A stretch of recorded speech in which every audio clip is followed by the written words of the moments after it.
Chrisley Knows best stars Julie and Todd Chrisley get a presidential pardon. Welcome to Access Hollywood from Universal Studios Hollywood. I'm Mario Lopez. And President Trump broke the news to the reality star's daughter, Savannah, last night that he is pardoning the couple who have been in prison since 2023 after being convicted of tax fraud and evasion. So, what comes next for the high-profile family?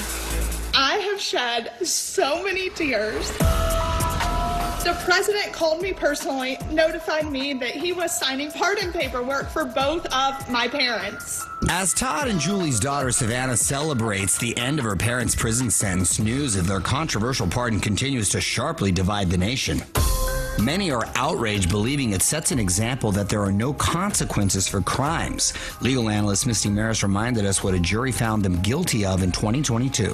Julie and Todd Chrisley were convicted of fraud, tax evasion, and conspiracy to defraud the United States. The government said that the Chrisleys defrauded banks in Georgia out of over $36 million by filing false applications and false paperwork to acquire those loans.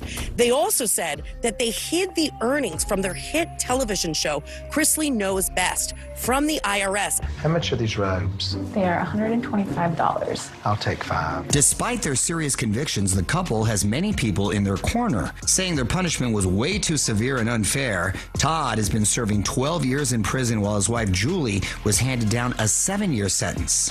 The Chrisleys on appeal have raised many constitutional challenges to their conviction. They've also said that they were targets because of their political affiliations. There were very legitimate arguments raised by the defense on appeal that have been spoken about at length publicly by Savannah Chrisley. Her advocacy absolutely was one of the factors that got this case the notoriety that it needs to go directly to the president as opposed to the Department of Justice. Savannah has been working tirelessly for the past 2.5 years to get her parents out of prison, as she explained on News Nation. I believe that my parents were guilty of what they did, and yes, they should have gone to prison. I do not believe that even if they were guilty, the time they got was, it was absolutely insane. But I brought up in our case the illegal seizures, the fact that they had my father's face on a dartboard, the IRS agent lying on the stand and referring to us as the Trumps of the South.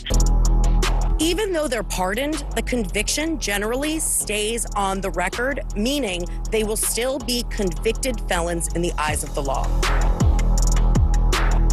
And you can bet this will all be covered in their new Lifetime docuseries that'll be out later this year.